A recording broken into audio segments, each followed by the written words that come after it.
Rusia llama a Irán. Bueno, estamos listos.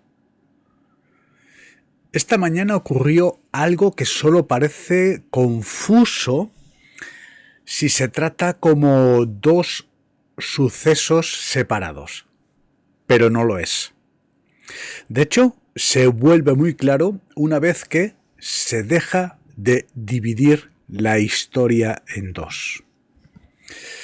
Creo que ahí radica precisamente el error de gran parte de la cobertura. Los reportajes presentan esto como una historia sobre Trump y sobre Rusia e Irán, por separado. Pero no se trata de sucesos paralelos. Son dos manifestaciones visibles de la misma realidad subyacente. Empecemos con Donald Trump. Esta mañana volvió a cambiar de plazo. En una entrevista dijo que el alto el fuego ahora se extiende hasta el miércoles por la noche. En otra advirtió que si no hay acuerdo, los bombardeos se reanudarán. Pero casi al mismo tiempo también dijo que no siente presión y que no se ve obligado a cumplir ningún plazo de 6 semanas. Así que el mensaje es, 2 puntos. El tiempo corre. Las bombas podrían empezar a caer. La urgencia es alta, pero también no hay precisión ni obligación fija. Bienvenidos a la sede del Movimiento Victoria. Mi nombre es José Antonio. Voy a prestar atención a vuestras dudas, comentarios, sugerencias. Estamos compartiendo con vosotros nuestra crónica de hoy. Venimos con una filtración interesante. Se ha producido un intercambio de llamadas entre Donald Trump, Vladimir Putin e Irán, y os vamos a intentar transmitir la información de la forma más objetiva y equilibrada. La mayoría lo interpreta como incoherencia, nos dice el artículo, que por cierto tenéis disponible en nuestro perfil en Patreon. No creo que lo sea. Creo que es una señal, una muy deliberada. Y una vez que se entiende lo que dice esa señal y a quién va dirigida, la llamada de Rusia a Irán esta misma mañana cobra sentido de inmediato. Esto nos lleva al segundo acontecimiento. Atentos.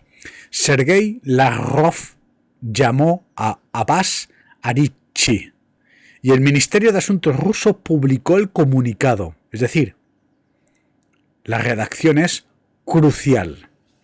Lavrov reiteró que Rusia está firmemente dispuesta a ayudar a resolver la crisis.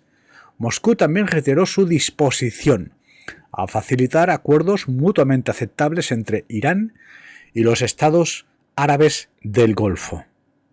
Irán, por su parte, confirmó que está dispuesto a tomar todas las medidas necesarias para garantizar el paso ininterrumpido de buques y cargas rusos por el estrecho de Hormuz. Importante. No se trata de meras palabras diplomáticas. Cada parte firmó públicamente algo concreto. Rusia obtiene una garantía sobre Hormuz.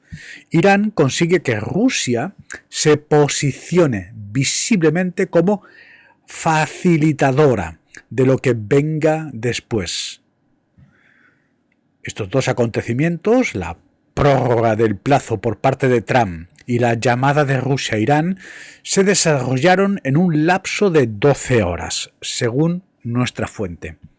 Los medios de comunicación los tratan como si no tuvieran relación, y no la tienen. Es la misma historia contada de dos maneras diferentes. Y este es precisamente el tipo de resultado al que apuntaba la estructura de la guerra desde el principio.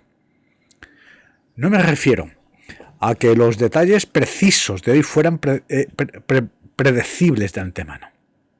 Me refiero a que el mecanismo que impulsa el conflicto hacia este tipo de convergencias fuera altamente probable.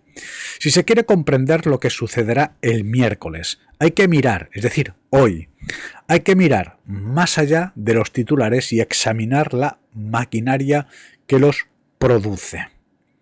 Dije que la fecha límite se pospondría, lo afirmé en esta mesa. Y así fue.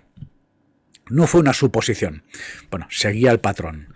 Cada fecha límite de Trump ha fijado en este conflicto ha estado sujeta a una condición. 2 puntos. Hormuz debe permanecer abierto. El enriquecimiento debe cesar. El uranio.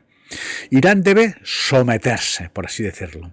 Y cada vez que llegaba una de esas fechas límite, las condiciones seguían sin cumplirse.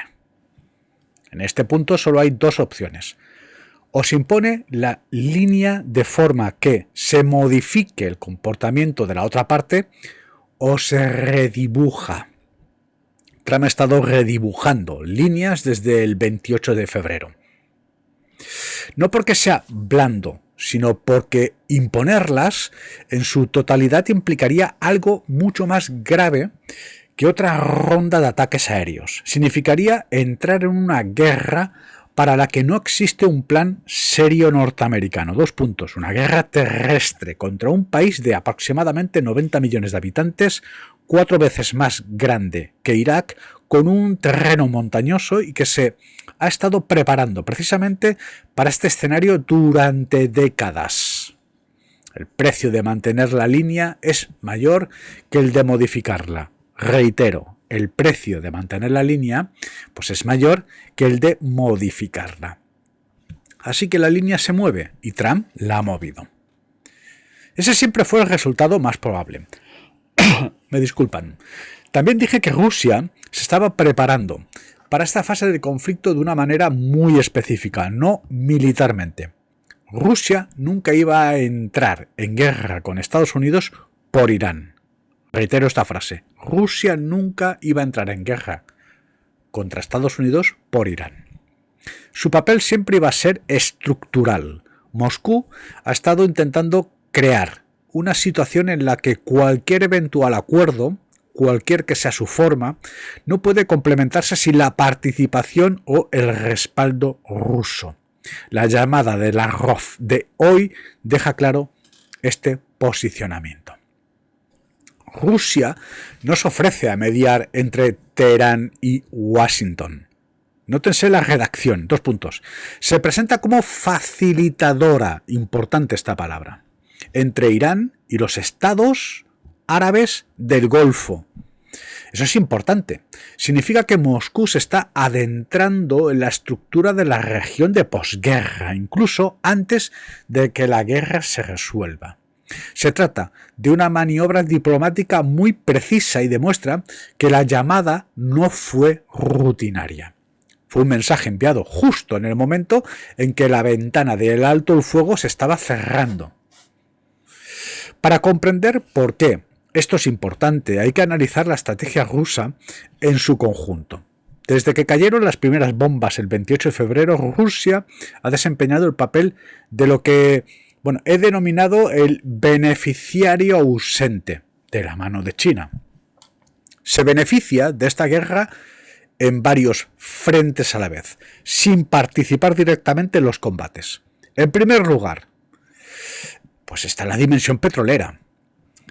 Cuando Irán cerró el estrecho de Hormuz y los precios del crudo se dispararon hasta alcanzar los $120 el barril, los ingresos de Rusia aumentaron considerablemente.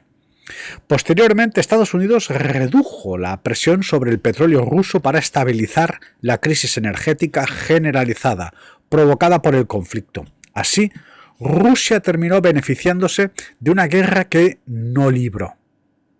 Y Estados Unidos contribuyó a crear las condiciones para ese beneficio al suavizar las sanciones destinadas a castigar a Moscú por Ucrania y que los alemanes, sorprendentemente, rechazan. Rusia no necesitaba intensificar el conflicto, simplemente con amenazar sin intervenir.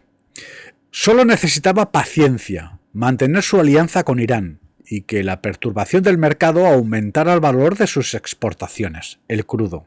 Según algunas estimaciones, los precios elevados le han reportado a Rusia unos $15 millones adicionales al día, mientras la guerra siga sin resolverse. Esa es la lógica del que se beneficia de la ausencia. 2 puntos. No necesita un final rápido, sino un final que preserve sus ventajas estratégicas. En segundo lugar, está el tema nuclear. Atentos. Lavrov hizo unas declaraciones en Pekín que gran parte de la prensa occidental pasó por alto. Sin embargo, estratégicamente podría ser una de las declaraciones rusas más importantes de toda la guerra. Afirmó que Rusia aceptaría cualquier decisión que le convenga a Irán respecto a su uranio enriquecido. Reafirmó el derecho de Irán al enriquecimiento pacífico. Declaró que Moscú sigue dispuesta a reprocesar el uranio altamente enriquecido de Irán para convertirlo en combustible para reactores, lo que esencialmente revive una antigua propuesta rusa que Washington había rechazado. Porque las posturas norteamericanas pues eran claras, ¿no? El uranio debía de viajar a Estados Unidos y no a Rusia. No se trata de una simple nota a pie de página técnica. Rusia ofrece a Irán una salida al conflicto nuclear que no exige que Teherán entregue su material estratégico más sensible a Washington. Si Irán acepta este acuerdo, el uranio sale de Irán, satisfaciendo así el fundamento técnico de la exigencia norteamericana. Pero no va para Estados Unidos, sino para Rusia. Esto significa que Moscú se convierte en el custodio a largo plazo del legado del programa nuclear iraní. Estados Unidos puede afirmar que el uranio ya no está en manos iraníes, pero Rusia obtiene una influencia duradera sobre uno de los componentes más importantes de la infraestructura estratégica de Irán. Irán, por su parte, evita la humillación pública de entregar su activo de negociación más valioso al Estado en el que menos confía. Por eso, el momento es crucial. La exigencia central es innegociable de Estados Unidos, la misma que, según se informa, hizo fracasar las conversaciones en Islamabad. Me disculpan.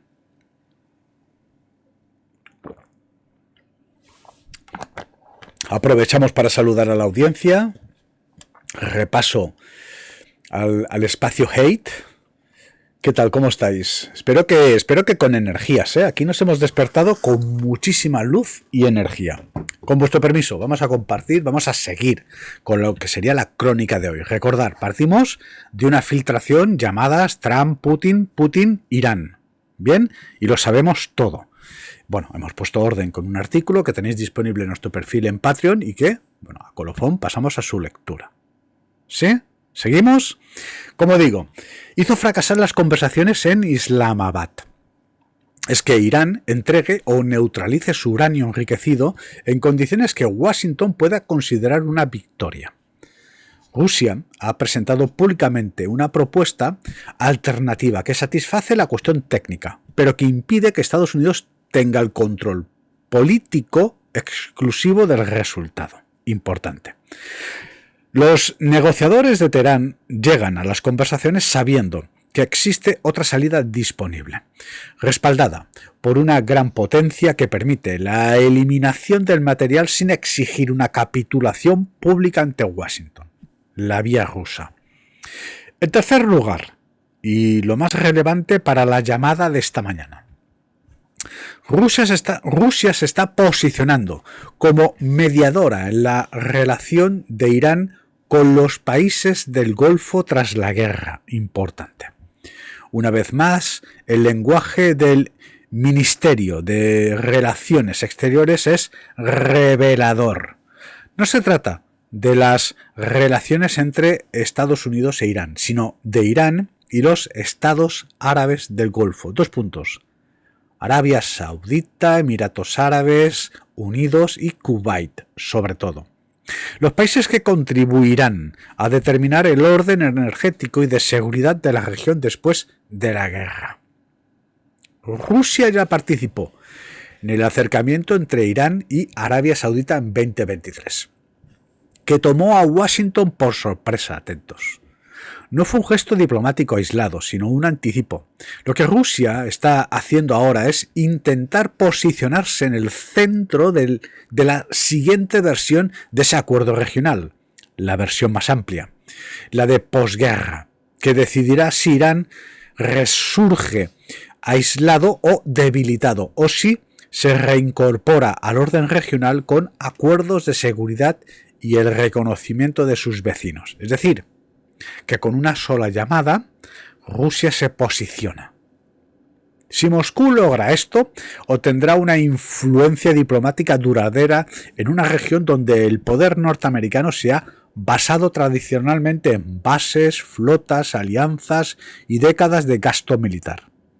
Estados Unidos consolidó su posición mediante la proyección de fuerza y la garantía de seguridad que se disuelve.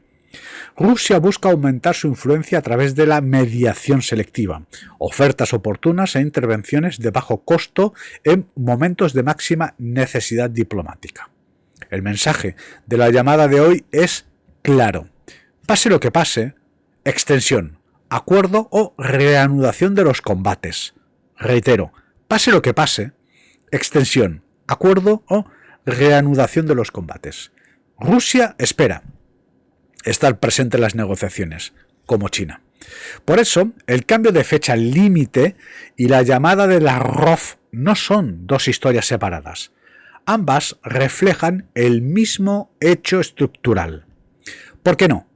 Porque Irán aún cuenta con suficiente apoyo externo para evitar una capitulación total. Rusia le ofrece alternativas diplomáticas y nucleares, y China le proporciona oxígeno económico mediante la compra de petróleo. Sus redes de transporte marítimo y el respaldo de la ONU, un conjunto más amplio de países se ha negado a alienarse completamente con la campaña de presión de Washington. De momento Irán resiste. Nada de esto significa que Irán esté tranquilo. Todo lo contrario. La presión es real. 2 puntos. Se ha obligado a regresar barcos. El rial se ha visto gravemente afectado. Funcionarios iraníes han advertido que la reparación del daño económico podría tardar más de una década. Pero la presión por sí sola no es lo mismo que una influencia decisiva. La cuestión no es si Irán está bajo presión, claramente lo está, sino si esa presión ha cruzado el umbral en el que Teherán cree que rendirse en los términos norteamericanos es preferible o resistir. Hasta ahora la respuesta parece ser no, un no rotundo. Y la razón por la que no ha llegado a ese punto crítico es que Rusia y China ayudan a cubrir la brecha entre el dolor y el colapso. Rusia en particular no tiene ningún incentivo para facilitarle las cosas a Washington. Gana más a medida que el conflicto se prolonga. China, sin embargo, sigue comprando petróleo iraní sancionado. Ninguno de los dos países quiere que Estados Unidos logre una victoria militar y diplomática limpia que restaure la credibilidad norteamericana en la región. Demuestre que la presión económica coercitiva aún funciona contra estados con socios alternativos y establezca que los bloques navales puedan doblegar a países respaldados por otras grandes potencias. Esa es la razón más profunda por la que no se pudo cumplir el plazo. Hacerlo cumplir significaría una escalada contra un país que aún cuenta con suficiente apoyo económico, suficiente cobertura diplomática y suficiente capacidad militar retenida, incluidos activos clandestinos que, según imágenes satelitales, ya están reactivando durante el alto el fuego, como para que la siguiente fase de la guerra sea más costosa que la primera. Y atentos, porque Donald Trump lo sabe, el Pentágono lo sabe. Por lo tanto, el plazo se pospuso, porque la alternativa parecía peor. Vamos a recordar nuestra última gran filtración. Despacho Oval, Casa Blanca. Abro comillas. Dame los códigos para utilizar un arma nuclear. Y el general Dan le niega los códigos a Donald Trump. Rusia comprende la misma realidad desde la perspectiva opuesta. Por eso aprovechó este periodo de alto fuego para reforzar su posición. Justo cuando la presión aumenta por todas las partes, Rusia quiere convertirse en la potencia que ninguna de las partes puede ignorar. Irán necesita la propuesta de Moscú sobre el uranio como salida al estancamiento del enriquecimiento.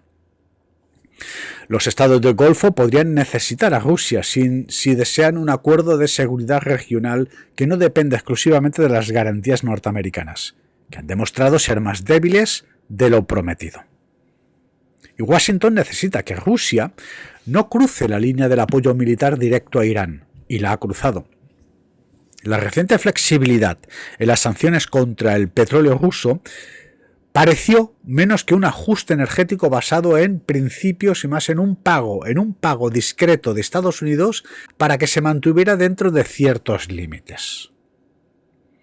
Ahora bien, para ser justos, existe un contraargumento importante que debe tomarse en serio. Se podría decir que el plazo solo se pospuso un día, lo cual difícilmente constituye una revolución estratégica. Trump lleva tiempo afirmando que el acuerdo está cerca, que la mayor parte del contenido ya está pactado y que el marco es prácticamente finalizado.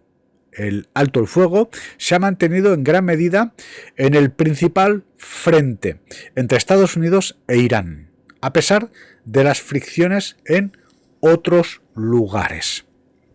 La comunicación pública de Irán sobre Islamabad ha sido ambigua, pero esto no significa que las conversaciones estén muertas. El New York Times informó que 2 funcionarios iraníes declararon que una delegación se dirigía a Islamabad este martes, es decir, ayer. En cuanto a la llamada de Lavrov, se podría argumentar que se trató simplemente de otro contacto dentro de un parón establecido. Los analistas han documentado repetidas llamadas entre Lavrov y Araghchi en momentos críticos anteriores de esta guerra. Rusia lleva meses afirmando que está dispuesta a facilitar las negociaciones. ¿Qué tal?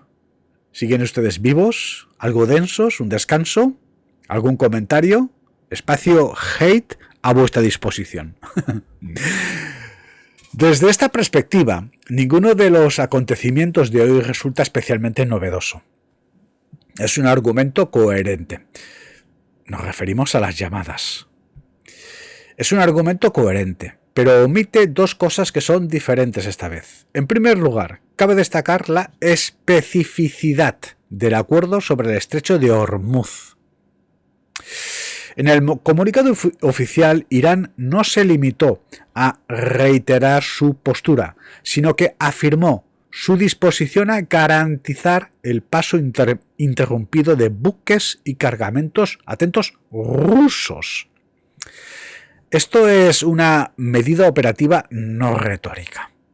Rusia obtiene algo tangible. Irán, en cambio, recibe una renovada facilitación rusa en un momento en que la siguiente fase de la diplomacia o la escalada es inminente. Las llamadas anteriores solían reafirmar las intenciones. Esto apunta a un intercambio. En segundo lugar, la propuesta rusa sobre el uranio ya no es implícita ni relevante. Ahora es pública y está claramente disponible justo cuando las negociaciones se acercan a su etapa más delicada. Esto es importante porque la cuestión central sin resolver es precisamente dónde Estados Unidos e Irán siguen más distanciados. Si Teherán sabe que Moscú aceptará el uranio en condiciones aceptables para Irán, Washington ya no puede plantear el asunto como una simple dicotomía. 2 puntos entrecomillado. O lo entregan en nuestros términos o siguen incumpliendo el acuerdo. Cerramos comillas y punto. Ahora existe una tercera vía y se ha hecho visible en el momento preciso para influir en los cálculos dentro de la sala de la negociación. Por eso no considero rutinaria la llamada del arroz de hoy. Insisto, no consideramos rutinaria la llamada del arroz de hoy. Se están posicionando y además a largo plazo. Rusia ha entrado en la fase final con una respuesta alternativa al problema más importante aún sin resolver. Y lo sorprendente es que Washington no se ha pronunciado públicamente sobre esta complejidad de forma seria. Ese silencio también importa. Sugiere que Estados Unidos espera que la oposición rusa se desvanezca o que ya ha decidido que podría aceptar un acuerdo en el que Rusia se quede con el uranio, mientras Washington sigue presentando el resultado como un éxito estadounidense.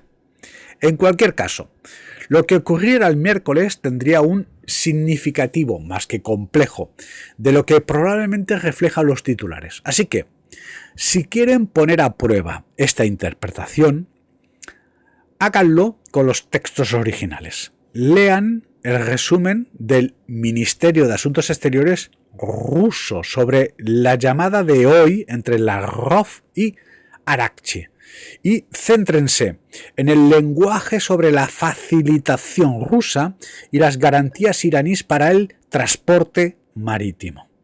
Lean además las declaraciones de Lavrov en Pekín sobre aceptar cualquier decisión que le convenga a Irán en materia de uranio enriquecido. Lean, si les sobra tiempo, los comentarios de Trump en su entrevista sobre el nuevo plazo del miércoles por la noche. Lean las declaraciones de Kalibaf, de que Trump quiere convertir las negociaciones en un ritual de rendición. Lean la insistencia de Pezeshkian en que los iraníes no se doblegarán ante la fuerza. Ambas declaraciones iraníes fueron abiertamente desafiantes y se producen el mismo día en que sugirieron informes de que funcionarios iraníes se preparaban para viajar a Islamabad. Esto no es una confusión, es una necesidad política interna que se desarrolla paralelamente a la diplomacia externa. Irán tiene que negociar sin parecer que se somete. Ambas cosas están ocurriendo a la vez. Voy a volver a repetir esta frase que es importante. Irán tiene que negociar sin parecer que se somete. Ambas cosas están ocurriendo a la vez. Y una vez que se comprende esto, la verdadera pregunta se vuelve obvia. Si Rusia ya le ha ofrecido a Irán una salida al tema nuclear, si ya ha comenzado a presentarse como el facilitador regional del orden del Golfo que seguirá después de esta guerra, y si Estados Unidos ya ha vuelto a posponer su propio plazo, ¿desde qué perspectiva está negociando Washington? Esa es la pregunta que las ruedas de prensa habituales pues no van a abordar.